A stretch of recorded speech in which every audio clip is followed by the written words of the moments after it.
Hello and welcome.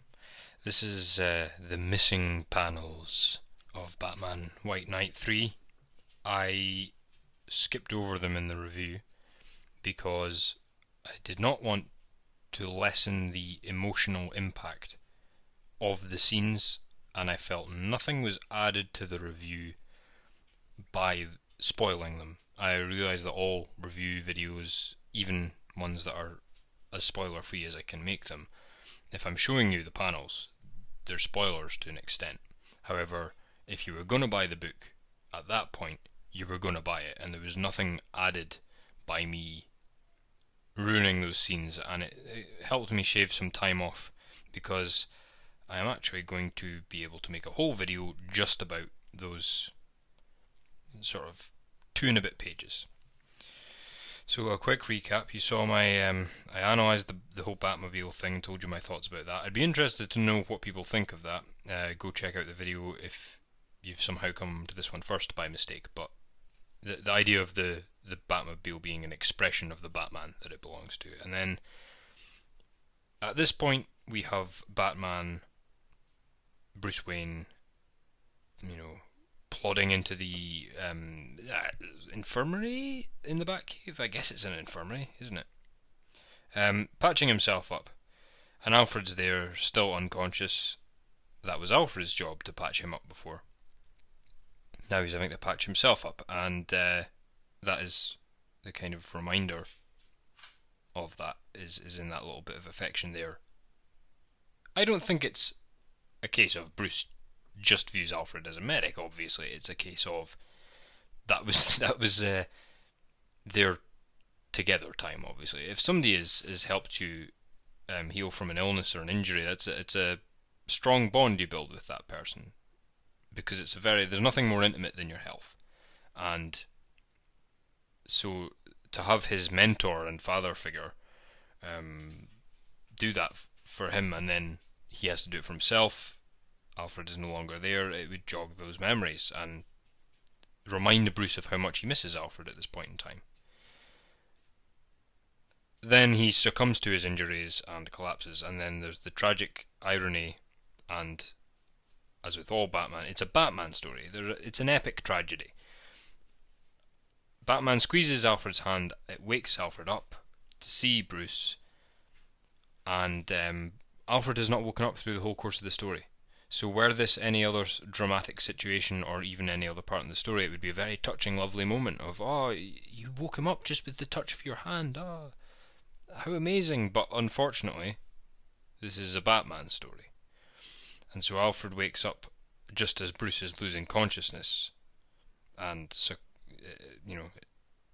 falls to his injuries. And Alfred has to watch that happen, which is sad in its own way, but it's also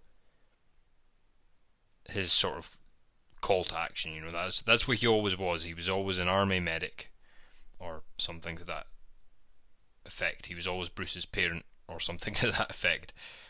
And so this is go time for Alfred Pennyworth. This is what he does, and I liked it on that level. Looking quickly at the colouring, the really oppressive reds and blacks are along with Bruce's injuries, you can see them moving in, and the costume adds to that, because it's carrying a lot of that darkness and carrying a lot of that red, which is, I'm sure, symbolic. The whole page is doing that, however, and the last scene with Alfred shows that clean blue light we saw with Mr. Freeze, because of the technology being present, obviously, but it's symbolic. Colouring in comic is and should be symbolic. So this is the part, last chance. This is the part where the thing happens itself. I'm hoping you've read it at this point. You don't need me to tell you what happened, but it's Alfred's death scene, and I wanted to analyse that a little bit. I liked the touch of the icy thing. If you've read up to this point, you know how it all works. It's a healing serum. It's also a stasis serum. It's not quite as powerful. It doesn't heal all wounds, and it isn't full stasis. It's a nice go-between, so it's enough to heal Batman of his really bad injuries. But it's not enough to cure Alfred or Nora, and it's also not enough to cause the side effects we saw with Victor, all that sort of stuff. So you know all that. Bruce, he's a sharp cookie. A sharp cookie? A smart cookie. Don't eat sharp cookies.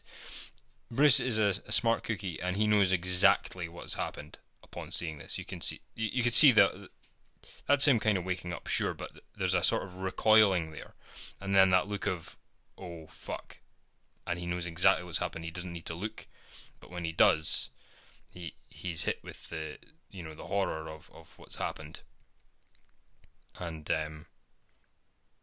yeah, it's a sad scene. However, there is much to discuss. So the cool blue of Victor Fries and his technology is not present so much in this scene. It's still icy white, but the blue, that rich blue, is not quite as present, I feel. And I think that's because this is a pale colouring of death rather than of that, life and that technology and that vibrancy that Mr. Fries and his technology brought. And I think that's on purpose. Also, this scene on so many levels is very well put together. Like I said here, Bruce being stripped down, that takes away the dark oppressiveness of the suit that we saw before. And he's washed, he's clean of his blood, and he has been, he's been healed. And that's very important to this panel here, because we see it could be just a similar one, or it could be the same one, but symbolically it's the same, so let's just say the same. This, if you remember in Batman Year One, where Batman is injured in much the same way as he was before, probably to the point of death, but still able to recover, and he was sitting in a large leather wingback chair, and had this very side table with him, and he had a little bell on it, and he was not going to move from that chair until something sent him a sign of what he was going to do, and that was become Batman. And he saw the bat, rung the bell. And then this is a brilliant twist on that, because now Alfred's in the chair, and it's the very chair where Bruce decided that he was going to become a bat, as he said. And I think that it just works well on so many levels. It's now Alfred that's he's given his life for Bruce, as he has metaphorically for his whole life. But Alfred Pennyworth does not have much of a life outside of Bruce Wayne. In that, to that extent, he is a parent and a friend and an ally. He's the Batman's Batman, so to speak, military term. He's the guy that organises all the intelligence, recon, and supplies. And that's he's not a mere parent. He's not a mere surrogate. He's not a mere friend. He's something much more important. He's integral to Bruce's journey and Bruce's environment and Bruce's sanity. So there's various points here. The chair is obviously symbolic.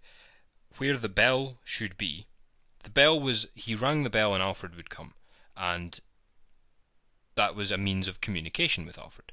So that one mean of communication with Alfred has been replaced by a means of Alfred communicating with Bruce. And it's a much more complex way of communicating, in that it's a little letter rather than a simple bell sound. So Bruce's communication with Alfred was never quite as good as Alfred's communication with Bruce. And so that, even on that level, it's clever. And the flowers here have wilted because nobody's been attending to them, because that's what Alfred did. He made Wayne Manor, for more than just Bruce, but he made Wayne Manor a home rather than a base of operations. And without him there's nobody to look after the flowers, and it's not a home anymore. So this is then where we move on, and we get the really beautiful colouring here. It's autumn, which is always a kind of symbolic time of death as well, but that then makes the yellow come in, and that warm yellow we haven't seen anywhere so far, and I think that warmth is meant to represent what Alfred was. He's such a nurturing presence. So through every scene, Bruce is isolated from everyone else on the panel, and that's obviously no accident, and Bruce is usually, in fact always, in the centre and on his own. Everybody else is either in the crowd or in a pair. And the only panels where he is not in the centre and not isolated as the ones with Alfred. And these are discoloured because they are photographs, obviously, but I think, with modern photographs, they're in colour. However, this is symbolic, and I know it fits the aesthetic as well of this timeless sort of animated series, could be any time in history aesthetic, recent history. But what this actually does is it gives it a washed out feel, so it means that it's very much of another time, and all the colour is fading away, and the time that is real, the time that is the present, and real and visceral and coloured to show you that it's real, is where Bruce is completely alone, which is an excellent metaphor, I think. There are issues with the pacing in this. I feel that this should have gone on a little bit longer. I felt that it jumped very quick. I mean, Bruce wakes up, funeral's over. That's very quick. They do as much as they can to break it up in panels and show the pacing, and they do that well. For example, this big long panel indicates a long amount of time, and this again, a long amount of time, but it's not enough, I felt. So that's the one. There is so much stuff that goes on in this comic that is, in many ways, just has too much time devoted to it, and yet in this instance, this is Alfred, they get it over with too quick. It's beautifully and perfectly done, but it's not long enough. The choice of the whole composition of this scene is nice. It fits with your whole, composition thing of you've seen the little diagrams, what do you call it, the sacred geometry, so it fits with that really well, which I thought was really cool. But there's more details. So for example, Alfred has his Royal Marines insignia there, and he's getting photographed, and that wasn't something that he's in his formal Royal Marines gear, so that means this is a photograph probably of maybe his graduation, but maybe receiving an award of some kind. So that's a proud moment. That was him in his prime. That was Alfred when he was the centre of his own life, and it must have been you could think back on imagining that photo being taken and what kind of day it was. It would be a very proud day, and the Royal Marines are extremely proud of their heritage and all that sort of stuff. The little 3 photographs here, however, are brilliant. They encompass each thing that he and Batman needed, which was the training of the mind, the graduation here, training of the body in this essential skill of archery, and then just the nurturing, which is in this one. And this last one fucking killed me. Look at that. It's so perfect, and it fucking killed me. I tweeted Sean Gordon Murphy, just like jokingly, of course, but I was just like, fuck you for this page. You fucking killed me. My heart may be three sizes too small, but it hurts now, alright? That I want that as a picture on its own. It's just so beautifully done, and it's so simple, but it's like, can you imagine this man? Look at this man. Look at him. He's ferocious, he's huge, he's dangerous, he's terrifying, and look at him. He's just a little boy playing with his sledge, and he's so little here that you could imagine this even being before the death of his parents, which makes it even more touching. That, like, I like the idea that him and Alfred were always as close as they are, even before the death of the Waynes. And so I love that. And then symbolically here again, isolated in the centre on his own, looking glum as one would, but not overly emotional, just kind of done.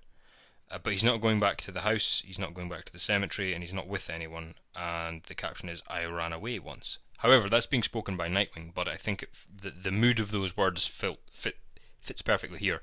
Not least because I'm sure Bruce feels like just fucking running away at this point, but he has matters to attend to, and that's where I didn't talk about this panel and the panel with Commissioner Gordon enough because of the omission of those 2 pages. But this Batman persona is all Bruce Wayne has left, really. He might come to realise that he has Barbara and Nightwing and all that sort of stuff, but he's not comfortable with that role because of what the Joker has done to him, and that fits in with my final point of, in what form does Batman become the bad guy? Because Batman has had, because of the Joker, Batman has missed out on the death of Alfred.